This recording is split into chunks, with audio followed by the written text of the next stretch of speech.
Good evening everyone. So today we are here with our new chapter of class 11th, that is the portrait of a lady. और आज हम लोग discuss करेंगे class 11th के एक chapter को जिसका नाम है the portrait of a lady, written by Khushwant Singh. Khushwant Singh एक इंडियन ऑथर हैं, जैसा कि नेम सजेस्ट कर रहा है. नेम से ही पता चल रहा है कि ही वॉज एन इंडियन ऑथर. ये एक इंडियन ऑथर थे. ऑलराइट. और इनका जो लाइफ स्पैन था वो 1915 टू 2014, यानी कि कुछ सालों पहले ही इनकी मृत्यु हुई थी, इनका डेथ हुआ था. और he was an Indian author. इनका ओरिजिन इंडिया था. इनका हमारे इंडिपेंडेंस में भी ये he was a part of our Indian independence, उसके पार्ट थे ये. 1947 में इनका बहुत बड़ा योगदान था. और इनकी एक बहुत ही फेमस बुक है अ ट्रेन टू पाकिस्तान, जिसके लिए मेनली ये जाने जाते हैं. बहुत ही ज़्यादा famous novel a train to Pakistan. Alright. उसके बाद ये खुशवंत सिंह को बहुत सारे अवार्ड्स भी दिए गए, जैसे पद्म भूषण अवार्ड दिया गया, लेकिन इन्होंने वो अवार्ड को रिजेक्ट कर दिया क्योंकि उस टाइम पे ये एक ऑपरेशन के अगेंस्ट रिवॉल्ट कर रहे थे जिसका नाम था ऑपरेशन ब्लू स्टार. अगर आप लोगों को पता होगा अपनी हिस्ट्री के बारे में, तो इंडिया में सिख लोगों पे एक अटैक हुआ था, ऑपरेशन ब्लू स्टार हुआ था, उसके बारे में जानिएगा. तो ये उसके खिलाफ थे और इन्होंने उसके अगेंस्ट में जब इनको पद्म भूषण दिया गया तो उन्होंने उसको रिजेक्ट कर दिया क्योंकि उस टाइम पे वो उस ऑपरेशन के अगेंस्ट थे. फिर इनको पद्म विभूषण दिया गया, फिर जिसको इन्होंने एक्सेप्ट किया कुछ सालों के बाद. ऑलराइट. तो this was much about the author. इससे ज़्यादा जानने की ज़रूरत नहीं है. Later you can read about him. अगर आपको इनके बारे में पढ़ना अच्छा लगता है तो you can read about him. Now the portrait of a lady, ये एक बहुत ही ब्यूटीफुल चैप्टर है, बहुत ही सुंदर सी स्टोरी है जिसमें दो मेन कैरेक्टर हैं, जिसका ना एक है एक खुद खुशवंत सिंह है, दूसरी है ग्रैंड मदर. किसकी ग्रैंड मदर? खुशवंत सिंह की grand mother. The most important character जिनके चारों ओर ये स्टोरी रिवॉल्व कर रही है. पूरा स्टोरी इन पे ही बेस्ड है. ठीक है.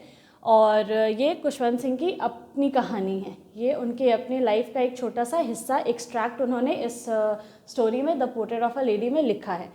तो देखते हैं कि उनका रिलेशन उनके दादी माँ के साथ कैसा था, बचपन से वो रहे थे उनके साथ, आगे आगे उनका रिलेशनशिप उन दोनों का कैसे इवॉल्व होता है, अच्छा होता है, ख़राब होता है. This is all about the relationship. उनके इवॉल्विंग रिलेशनशिप पे है ये स्टोरी. खुशवंत सिंह के बचपन से लेकर के उनके बड़े होने तक की कहानी है. नाउ पोर्ट्रेट का मतलब क्या होता है? पोर्ट्रेट का मतलब एक फोटोग्राफ होता है जिसमें एक इंसान की ज़्यादा से ज़्यादा सर से लेकर के कमर तक की तस्वीर होती है. दैट इज़ कॉल्ड फेस का ज़्यादा उसमें स्ट्रक्चर्स होता है, पेंटिंग होती है, उसको पोर्ट्रेट कहते हैं. ठीक है. एक ऐसा फ़ोटो जिसमें इंसान के चेहरे का पेंटिंग हो या ड्राइंग हो तो उसको पोर्ट्रेट बोला जाता है. ऑलराइट. नाउ इसमें जो थीम्स डिस्कस किए गए हैं, that is the most important theme is relationship. पहला थीम इज़ रिलेशनशिप. मैंने आपको पहले ही बताया कि इसमें किसके रिलेशनशिप को डिफाइन किया गया है. Grand son and grand mother के रिलेशनशिप को डिफाइन किया गया है. दूसरा इज़ स्पिरिचुअलिटी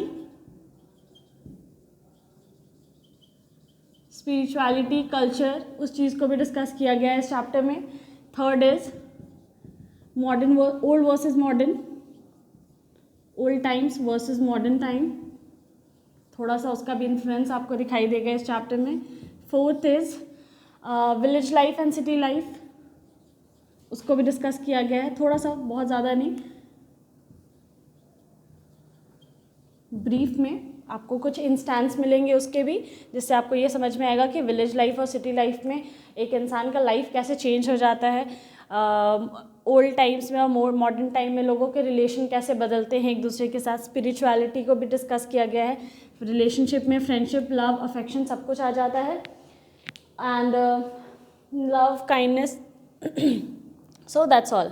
ठीक है. इसमें रिलेशनशिप में भी ही हम लोग पार्ट वाइज देखेंगे कि फ्रेंडशिप कैसे इवॉल्व हो रही है, लव कैसे इवॉल्व हो रहा है, काइंडनेस कैसे इवॉल्व हो रही है. स्पिरिचुअलिटी के साथ हम लोग रिलीजियस बिहेवियर भी देखेंगे, कैसे रिलीजियसनेस दिखाया गया इस चैप्टर में. Alright. So this is all about the themes of the chapter. ये ही कुछ थीम्स है जो इस चैप्टर में मेनली डिस्कस किए गए हैं। वैसे आप देखें तो बहुत सारी छोटी छोटी थीम्स को इस चैप्टर में डिस्कस किया गया है, लेकिन these are the main themes of the chapter. Okay, बहुत ज़्यादा बड़ी स्टोरी नहीं है, so let's start. My grandmother, like everybody's grandmother, was an old woman. She had been old and wrinkled from the 20 years that I had known her. Khushwant Singh सबसे पहले start करते हैं इस स्टोरी को, जिसमें वो बताते हैं कि मेरी ग्रैंडमदर, वो अपनी ग्रैंडमदर का डिस्क्रिप्शन दे रहे हैं कि उनकी ग्रैंडमदर कैसी हैं। तो वो बताना शुरू करते हैं कि मेरी ग्रैंडमदर, जैसे कि सबकी ग्रैंडमदर होती है, ऑब्वियसली सबकी ग्रैंडमदर्स में सेम ट्रेट होते हैं, बूढ़ी, बाल पके हुए होना, सिंपल कपड़े पहनना और पुरानी कहानियाँ सुनाना, ये ज़्यादातर ट्रेट्स होते हैं दादी माँ के। ठीक है, चाहे वो किसी की भी दादी माँ हो, उनमें सब में जनरली भगवान से बहुत ज़्यादा रिलेटेड होना, स्पिरिचुअल होना, पूजा पाठ में ज़्यादा ध्यान देना, तो ये सबकी दादी माँ का कॉमन ट्रेट्स होता है, कॉमन कैरेक्टरिस्टिक्स होता है, जो इनकी माँ दादी माँ का भी है, जो सबके में कॉमन होता है। So was an old woman, अब ऑब्वियसली ग्रैंड मदर हैं तो ओल्ड ही होंगी। She had been old and wrinkled for the 20 years that I had known हर। अब यहाँ पे देखिए 20 years that I had known हर, मतलब 20 सालों से खुशवंत सिंह उनको जान रहे हैं। इसका मतलब क्या है, खुशवंत सिंह का एज क्या है जब वो ये लिख रहे हैं, that means his age is 20 years। जब वो इस चैप्टर को लिखे होंगे या उन्होंने इस स्टोरी को लिखा होगा तब वो 20 साल के रहे होंगे, तभी वो ये बात बोल रहे हैं कि I had known him for 20 years। जब से वो उनको जान रहे हैं तब से उनकी दादी माँ उनको कैसी दिखाई दे रही है, बूढ़ी और रिंकल्ड। रिंकल का मतलब होता है झुर्रियाँ। चेहरे पे बुढ़ापा कब दिखने लगता है, जब आपके चेहरे पे रिंकल आ जाते हैं, झुर्रियाँ आ जाती हैं, तब हमारे चेहरे पे बुढ़ापा दिखने लगता है। ठीक है, उससे पता चल जाता है कि इंसान अब बूढ़ा हो रहा है, उसमें एजिंग आ रही है। ठीक है, people said that she had once been young and pretty and had even had a husband, but that was hard to believe। बहुत हंसी की बात है, इसमें खुशवंत सिंह बोलते हैं कि लोग ऐसा खुशवंत सिंह को बताया करते थे, सब लोग बताते कि तुम्हारी मम्मी ना जब वो यंग थी तो वो ऐसी दिखती थी, वो ऐसी हरकतें करती थी। तो उनकी दादी माँ के बारे में उनको किसी ने बताया है कि, या लोग बोलते हैं, ऐसी बातें करते होंगे कि उनकी दादी माँ जब यंग थी तो शी वॉज प्रिटी, वो कैसी थी, सुंदर थी।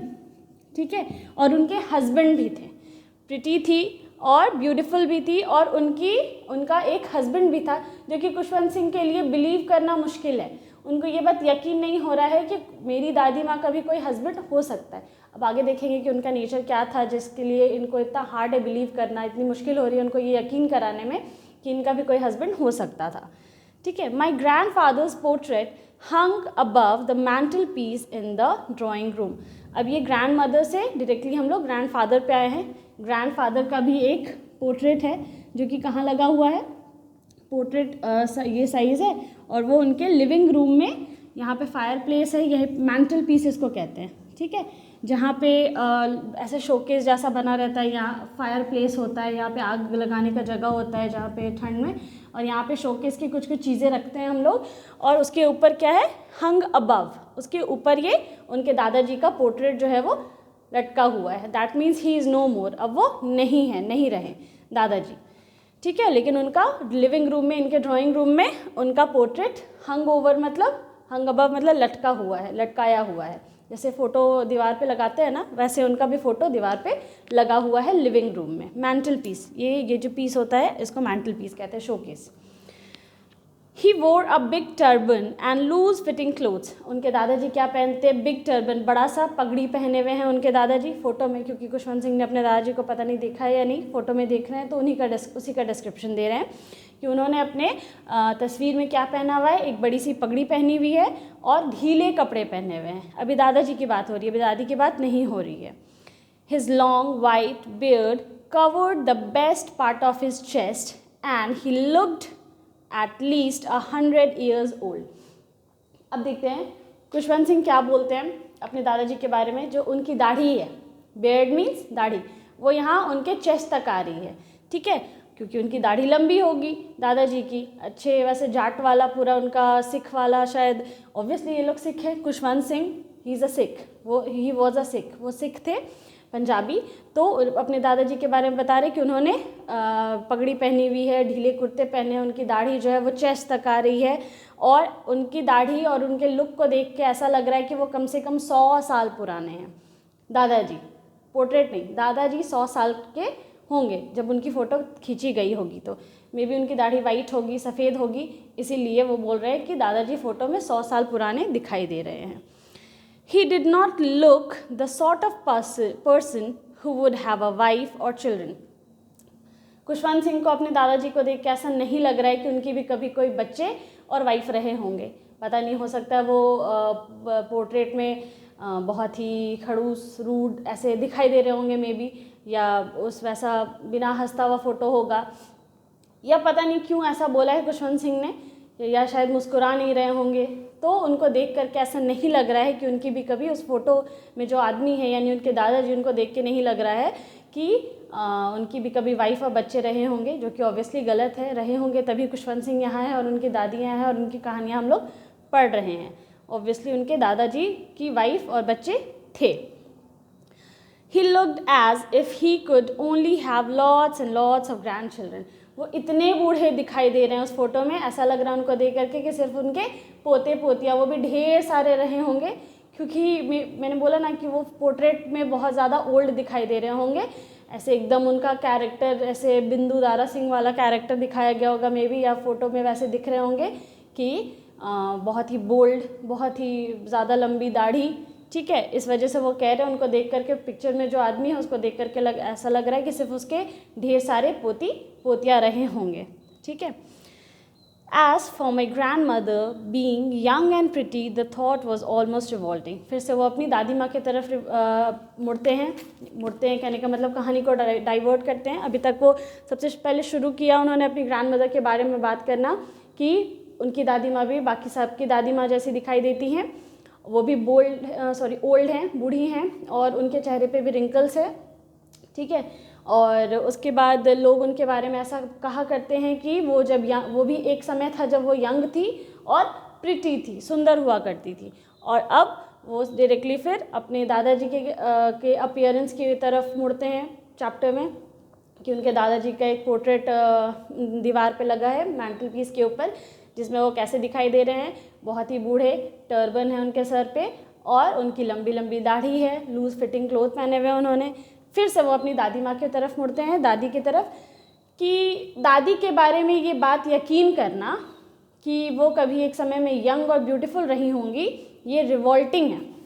The thought was almost revolting का मतलब है ये बात उनके लिए यकीन कर पाना मुश्किल है। रिवॉल्टिंग का मतलब तकलीफ़ हो रही है, ऐसे रिवॉल्ट का मतलब तो होता है उसके अगेंस्ट हो जाना या लड़ना, ठीक है। तो ये जो थॉट है उनके दिमाग में ये जा नहीं रहा है, उनसे रिवॉल्ट कर रहा है, मानने को तैयार नहीं है वो कि उनकी दादी भी कभी यंग और प्रिटी रही होंगी, ठीक है। She often told us of the game she used to play as a child. सब अपने बचपन की कहानियाँ बताते हैं, दादी भी अपने बचपन की कहानियाँ उन्होंने भी खुशवंत सिंह को कभी ना कभी बताई हैं। और उन्होंने क्या बताया है, उन कहानियों के बारे में बताया है जब वो उन खिलौनों के बारे में उन्होंने बताया है जब वो छोटी थी दादी माँ, तो उस समय पे जो वो खेल खेला करती थी, जिन खिलौनों से खेला करती थी, उसके बारे में खुशवंत सिंह को दादी ने कभी ना कभी बताया है, ठीक है। That seem quite absurd and undignified on her part. अब बचपन जैसे खेल, वो एज के हिसाब से खेल खिलौने भी बदलते हैं। लाइक अभी हमारे टाइम में आप बच्चों को ले जाओ बाहर कित खेलने के लिए, वो नहीं खेलेंगे, उनको बोरिंग लगेगा वो, ठीक है। अभी के बच्चे ज़्यादा पबजी में इन्वॉल्व हैं, उनके लिए वही फैसिनेशन है। हमारे से पहले जो जनरेशन होगा वो लोग पत्थर से खेलते थे, वो लोग पत्थरों को उछाल करके कुछ खेलते थे, घर में ही खेलते थे, मिट्टी के खिलौनों से खेलते थे, वो हमारे लिए थोड़ा बोरिंग होता था। तो इसीलिए खुशवंत सिंह ने बोला है कि जिस खेल की वो बात करती हैं वो मेरी समझ के तो बाहर है, मुझे फिजूल लगता है। अब्सर्ड एक वर्ड यूज़ किया उन्होंने, अब्सर्ड का मतलब होता है फिजूल, क्योंकि ऑब्वियसली दादी माँ जो है वो उनसे 2 जनरेशन पहले की हैं, ठीक है। तो उनको खुशवंत सिंह को दादी माँ के खेल जो हैं वो फिजूल लगते हैं, अनडिग्निफाइड लगते हैं। अनडिग्निफाइड मीन्स नालायक, जिसका कोई मायने मतलब नहीं, ठीक है, ऐसा खेल जिसका कोई सर पैर नहीं, जिसका कोई मतलब नहीं है, बिल्कुल ही नालायक गेम है वैसा। तो अब हम लोग पबजी खेल रहे हैं, ठीक है, हमारे आने वाला जो जनरेशन होगा वो शायद 3D गेम या कुछ और खेलेगा, ठीक है। तो और हमारे से पहले वाला जनरेशन वो अभी तक साइकिलिंग और इसमें खुश है, ठीक है। तो ये जो चीज़ें हैं वो कैसे जनरेशन वाइज चेंज हो रही हैं। हमारे से पहले वाले का हम लोग को अब्सर्ड लगता है, उससे पहले वाले का उन लोग को अब्सर्ड लगता होगा, और आने वाले जनरेशन को हमारा अब्सर्ड लगता होगा, फिजूल लगता होगा, बेकार लगता होगा। उसी तरीके से खुशवंत सिंह को अपनी दादी माँ के जो खेल खिलौने हैं वो सारे फिजूल और बेकार लगते हैं, अनडिग्निफाइड और अब्सर्ड लगते हैं, जिसका कोई मायने मतलब सर पैर नहीं है। तो जनरेशन वाइज टेस्ट चेंज होता है, और जनरेशन वाइज क्या हो रहा है कि चीज़ें जो हैं वो बदलती जाती हैं, इवॉल्व हो रही हैं। इसी इवोल्यूशन की बात मैं यहाँ कर रही थी, ठीक है। इस चैप्टर में ओल्ड वर्सेस मॉडर्न दिखाया गया है, ठीक है। तो ये ओल्ड वर्सेस मॉडर्न यही है कि कैसे चीज़ें जो हैं वो चेंज हो जाती, इवॉल्व होती हैं धीरे धीरे, ठीक है ना। We treated it like the fables of the prophet she used to tell us. तो जब दादी माँ उनको कहानियाँ ये अपने खेल के बारे में बताती थी कि हम लोग ऐसे खेल खेला करते थे, हम लोग नदी किनारे जाया करते थे, या हम लोग पत्थर से खेलते थे, या कुछ भी जो भी खेल खिलौने के बारे में बताती थी, तो खुशवंत सिंह उनको सुनते थे और बस एक कहानी के जैसे लेते थे। फेबल का मतलब होता है कहानियाँ।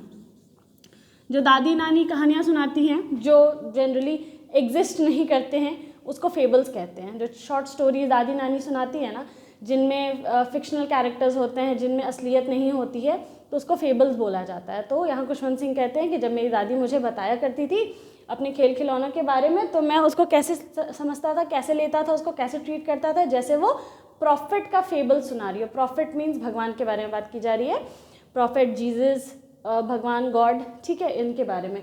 तो बाइबल में और कुरान ये सब में फेबल्स ऑफ प्रॉफिट्स बहुत ही ज़्यादा फेमस है। उसमें शॉर्ट स्टोरीज बहुत सारी रहती है, बच्चों को सुनाने वाली कहानियाँ उनके बारे में। तो जैसे बच्चे को ठगने वाली कहानी होती है ना, कि फुसला देने वाली कहानियाँ, वैसे ही खुशवंत सिंह अपनी दादी की कहानियों को बच्चों की फुसलाने वाली कहानियों के जैसा समझते थे और उसको बहुत ही लाइटली ट्रीट करते थे, उसको मजाक में लेते थे, ठीक है।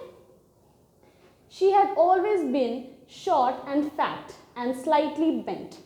दादी के फिजिकल कैरेक्टर पे आते हैं कि वो कैसी थी। तो दादी का फिजिकल कैरेक्टर था कैसा कि वो शॉर्ट थी, छोटी थी हाइट में, फैट थी, हल्की मोटी भी थी, और बेंट थी। बेंट मतलब झुका हुआ।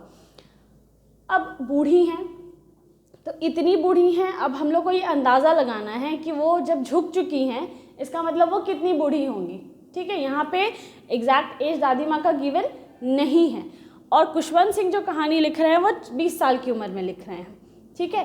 तो वो ऑब्वियसली बूढ़ी, बहुत ज़्यादा बूढ़ी हो गई होंगी क्योंकि वो झुक चुकी हैं। जनरली दादी लोग जब बच्चे उनके नाती पोता होते के साथ तो बूढ़ी नहीं हो जाती है ना, अब वो झुक गई हैं मतलब उनका एज काफ़ी हो रहा होगा, ठीक है। और जैसे जैसे बुढ़ापा आते जाता है वैसे वैसे पीठ जो है वो बूढ़े लोगों का झुकता जाता है, ठीक है। उनमें उनका जो पीठ है वो बेंट होता जाता है। कुछ लोग तो एकदम झुक जाते हैं, लाठी के सहारे चलते हैं, ठीक है।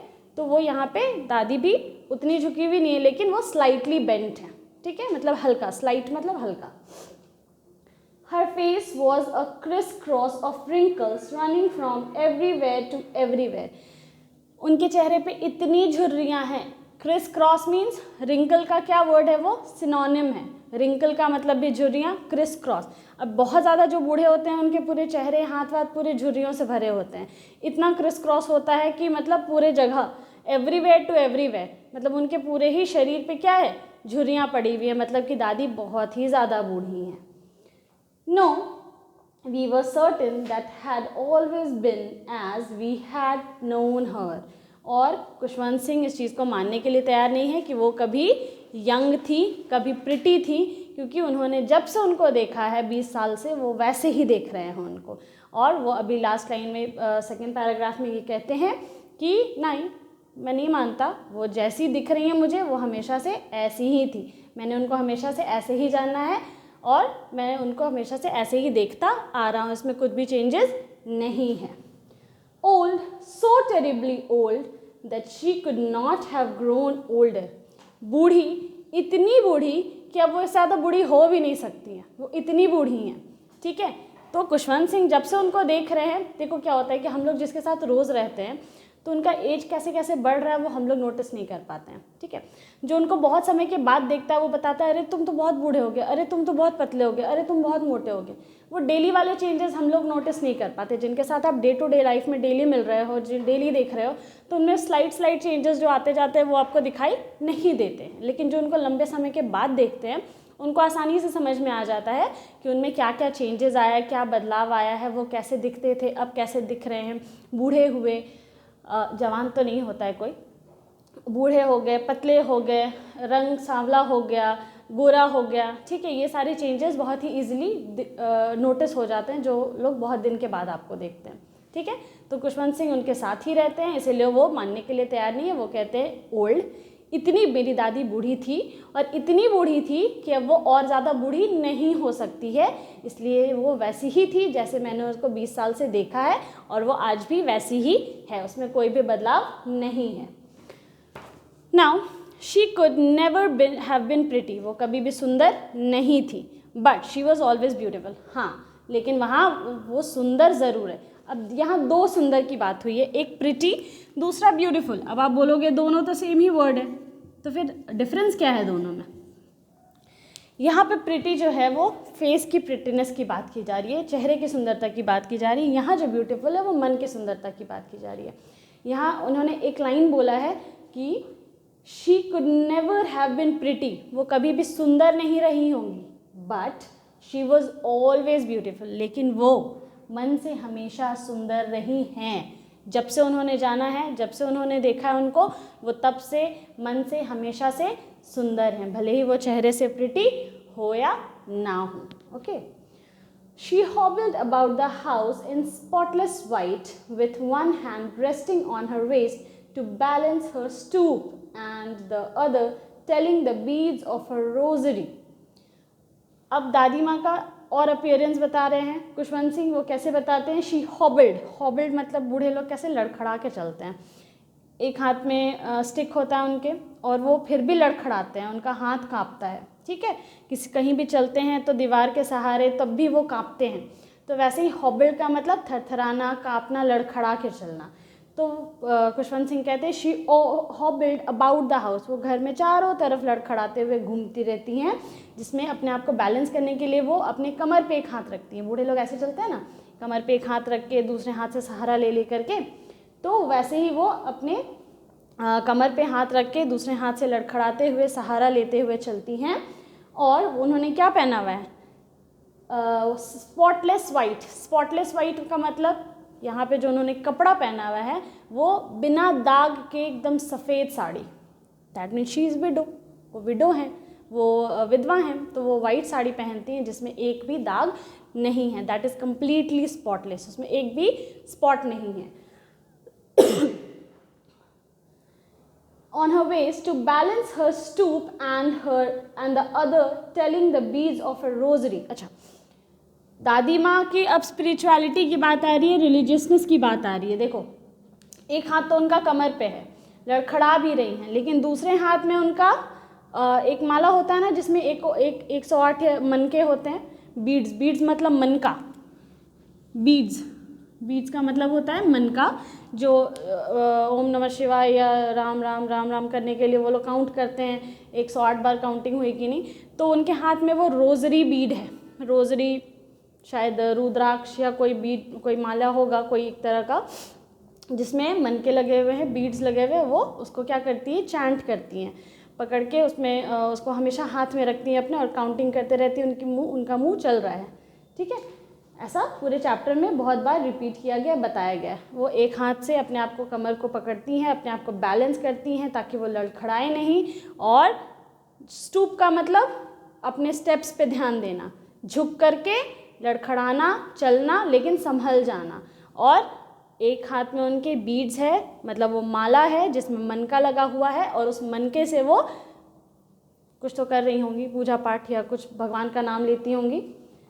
हर silver locks were scattered untidily, silver lock, बाल की बात की जा रही है। Over her pale puckered face and her lips constantly moved inaudible prayer. मैंने बोला ना, देखो उनका जो सिल्वर लॉक है, लॉक मतलब बाल, जुल्फ जो होता है, ठीक है, तो उनके जो बाल हैं वो अनटाइडी हैं, बिखरे हुए हैं, मतलब उन्होंने कोम नहीं किया है, कंघी नहीं करी है, वो पूरे बिखरे हुए हैं।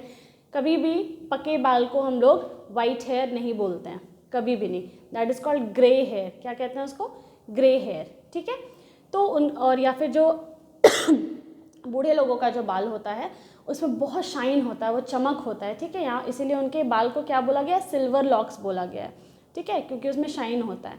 तो उनके जो सफ़ेद बाल है वो अनटाइडी हैं, मतलब बिखरे हैं, वो अच्छे से कोम नहीं किए हुए हैं, और उनका जो over her pale puckered face, पेल का मतलब जिसका रंग, मैंने आपको लास्ट चैप्टर में भी बताया था कि पेल का मतलब होता है बदरंग, जिसमें कोई शाइन नहीं होता है। तो उनके फेस में कोई शाइन नहीं है, लेकिन उनके बालों में शाइन है, इसीलिए बाल को सिल्वर लॉक्स बोला गया है। And over her puckered face, puckered का मतलब वही क्रिस क्रॉस वाला चेहरा, हल्का सूजा हुआ, ठीक है, जिसमें से चमक चली गई हो, मुरझाया हुआ और पक गया हो जैसा। And her lips constantly moved, और उनका जो लिप्स है वो कॉन्स्टेंटली इनऑडिबल प्रेयर, मतलब वो राम राम राम राम या कोई भी भगवान का नाम ले रही हैं जो कि सुनाई नहीं दे रहा है, लेकिन उनका जो लिप्स है वो कॉन्स्टेंटली कंटिन्यूसली वो प्रेयर कर रहा है। अब उनके हाथ में मनका है, उनके हाथ में माला है जिसको वो जप रही हैं, तो जप रही हैं तो ज़ोर ज़ोर से नहीं, वो धीरे धीरे ही इनऑडिबल है, वो सुनाई नहीं दे रहा है, लेकिन उनका जो ज़बान है वो कंटिन्यूसली प्रेयर कर रहा है, प्रार्थना कर रहा है, वो कुछ कुछ बोल रही हैं। या शी वॉज ब्यूटिफुल। अब वो फिर से रिपीट करते हैं इस लाइन को, हाँ वो सुंदर है। तो मैंने आपको बताया ना कि उनकी सुंदरता किसको बोला गया है, कि उनका ऐसा रहना, रिलीजियस होना, ठीक है, अपने आप को खुद संभालना, और पूरा वाइट पहनी हुई हैं वो, लेकिन उनका कैरेक्टर क्या बना रहा है, उनको ब्यूटीफुल बना रहा है। इसीलिए खुशवंत सिंह फिर से रिपीट करते हैं उस लाइन को, येस शी वॉज ब्यूटीफुल, हाँ वो सुंदर थी। She was like the winter landscape in the mountain. फिर से यहाँ पे भी देखो इनके लिए सिमिली यूज़ किया गया है कि इनकी दादी माँ कैसी थी, विंटर लैंडस्केप के जैसे। लैंडस्केप आपने देखा होगा, माउंटेन्स दिखते हैं, वहाँ से इस तरीके का पोर्ट्रेट, ये पोर्ट्रेट होता है, ठीक है, और इसी फ़ोन को अगर ऐसे घुमा दो तो लैंडस्केप मोड आ जाता है ना। अगर सीधे करके लो फ़ोटो तो वो नहीं, उसको फ़ोन को अगर इस तरीके से घुमा देते हैं तो उसको लैंडस्केप बोलते हैं, जिसमें लैंड, माउंटेन और विंटर के टाइम पर कुहासा होता है, एकदम ब्यूटीफुल सा सीनरी होता है, ठीक है, तो उसको बोला जाता है लैंडस्केप। तो वहाँ पे यहाँ पे अपनी दादी माँ की खूबसूरती को वो उसी से कंपेयर कर रहे हैं, जिसका कोई माप नहीं है, जिसका कोई मेजरमेंट नहीं है, जिसका कोई तोल नहीं है, वो इतनी सुंदर है उस विंटर लैंड्स के। मैंने फिर से बोल रही हूँ, मैं यहाँ पे फिज़िकल ब्यूटी की बात नहीं हो रही है, फिज़िकल अपीयरेंस की बात नहीं हो रही है, उनकी खूबसूरती के बारे में वो बात कर रहे हैं, जो कि विंटर लैंडस्केप है, यानी कि उनका कैरेक्टर, ठीक है, उनके कैरेक्टर के बारे में बात की जा रही है। And expanse of pure white serenity, जिसको देख करके, मतलब ऊपर से नीचे, एक्सपांस का मतलब फैलाव, वो ऊपर से नीचे एक प्योरिटी की मूरत है वो, ठीक है। Expanse of pure white serenity, मतलब ऊपर से नीचे वो ऐसा लगेगा कि प्योर वाइट, मतलब शांति मिलेगी उनको देख करके, सुकून है उनमें, ठीक है। ऊपर से नीचे उन्होंने वाइट पहना हुआ है, उनको बाल उनका सफ़ेद है, उन्होंने वाइट साड़ी पहनी है, उनको वाइट ऐसे भी क्या होता है, प्योरिटी और पीस का सिंबल होता है ना। तो ऊपर से नीचे उनको देख करके सच में लगता है कि सुकून है इनमें, ऊपर से नीचे वो एक सुकून की मूरत है, शांति की मूरत दिखाई देती है वो। ब्रीदिंग पीस एंड कंटेंटमेंट, जिसमें कि जिनको देख करके कैसा लगेगा कि एक चलता फिरता शांति का मूरत, और कंटेंटमेंट, संतोष की मूरत है वो। कंटेंटमेंट मीन्स संतोष, कंटेंटमेंट, ठीक है, कंटेंटमेंट मीन संतोष, ठीक है। ऊपर से नीचे वो कैसी दिखाई दे रही है, an expense of pure white serenity, serenity का मतलब शांति, सुकून, ठीक है। ऊपर से नीचे वो एक्सपेंस है, फैलाव है। अगर किसी को सुकून, शांति और संतोष देखना है तो दादी माँ को देख ले, ठीक है। This is it. So will continue this in the next video. Thank you.